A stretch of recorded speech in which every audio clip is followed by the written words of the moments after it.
Good day, everyone! The title of our research is Comparative Study on the Factors and Benefits Given by a Digital Book versus Physical Book for Online Classes, School Year 2022 to 2023. I am Princess Anne S. Villanueva. I am Glyza May Otoke. I am Camille Angel G. Sanchez. I'm Girly Sirwasul. Jonaling G. Ramos. These are the reasons why we conduct this research. We conducted this study because we wanted to analyze the advantages and disadvantages of digital and physical books that students consider while studying. This study also intends to establish the elements that influence whether a typical person chooses a physical or digital book for education or entertainment. They examine the impact of the majority's decisions in choosing between the two classes of books that will eventually change the near future. Possible use of the research in the future. We researchers hope that the results of this study will help advance the community. Also to improve the quality of education by getting to know what type of book students will prepare in online classes, thus helping the education system improve and upgrade their ways of providing better resources to young learners. These are the content of the literature relevant to the title of the research. First, as stated by Baron, the problem with comparing printed matter to screens is that one is the reader's experience with digital devices. People who have never used an ebook but have tested it with an ebook may have a different level of comfort than a regular Kindle reader. The findings of Pineda, Muhammad, Solomon, Birkov, Superior, Koenkov, and Bognot 2022 study could be used to enhance ebook adoption, resulting in increased productivity. This study also enables users to explore the material more easily by using many references, which will boost the e-value books expansion in the industry. As stated by Santoso, Siswandari, and Sawiji 2018, the findings reveal that teaching materials have an impact on students' learning outcomes. Students who use e-books had better learning results than those who use printed books. According to this study, rural schools are also affected by the digitization age in the modern learning era, as indicated by the higher efficacy of employing e-books than printed books. For tour, Ashfaq and Ilyas 2021, most ebooks are free and easy to download and read. Ebooks are an affordable alternative to very expensive scholarly books. For ebooks, there is no problem with storage. Students can store hundreds or thousands of books on their smartphones and laptops. Digital technology has also revolutionized the production of printed books. In contrast to traditional offset printing, digital printing enables real-world on-demand printing and low-volume printing. This feature is less relevant to the world of mass-market paperbacks and will continue to benefit from offset printing in the long run. Statement of the problem. What are the elements that influence whether a typical person chooses a digital book or physical book for educational purposes? What are the pros and cons of digital book or physical books? What will be the impact of the majority's decision in the near future in choosing between the two classes of books?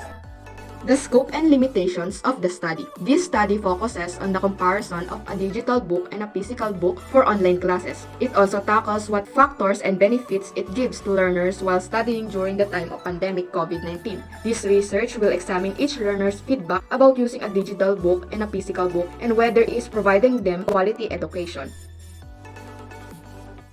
Sampling. The study's respondents were chosen using a simple random sampling in order to meet certain standards and criteria. The 30 selected respondents are all students from Cavinti Integrated National High School and experiencing online classes or blended learning modality. They compare digital and physical books as a future method of determining which type of book is more effective for usage in online classes based on the mean level of response and acceptability criteria for various benefits and attributes of digital and physical books. Data collection. The respondents were informed that the purpose of this study were the use of digital book versus a physical book in online classes. The researchers observed how the aforementioned aspects were used in the study as well as in the development of the questionnaires. After a full orientation, the research will distribute the survey questionnaire on Google Forms via a link. These are the statistical treatment of data used in this study. Number 1, mean. Number 2, standard deviation. Number 3, percentage. The timetable shown in the screen are the timeline of the study. The mean level of the response in the elements that influence whether a typical person chooses a digital book or a physical book for educational purposes. The elements that influence whether a typical person chooses a digital book or physical book get a general mean level of 4.4, which falls under the verbal interpretation as acceptable.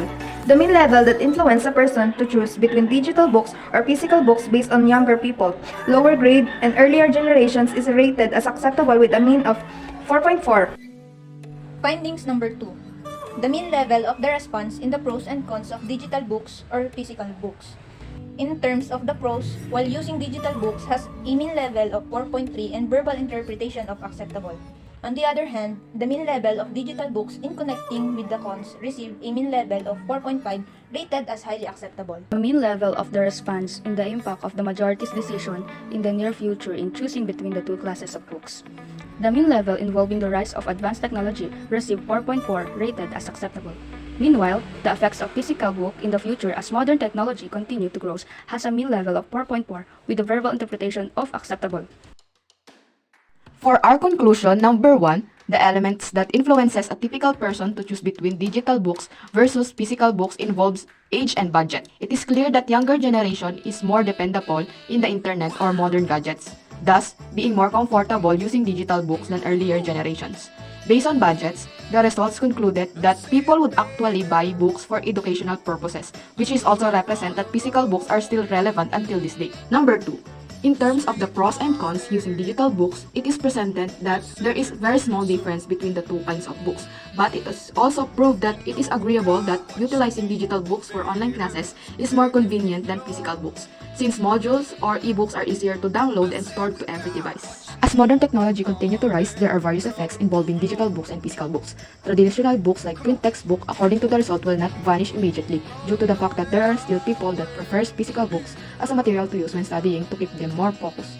But it also presents that digital books will be more relevant and be an alternative way for studying, since students have limited budgets and resources.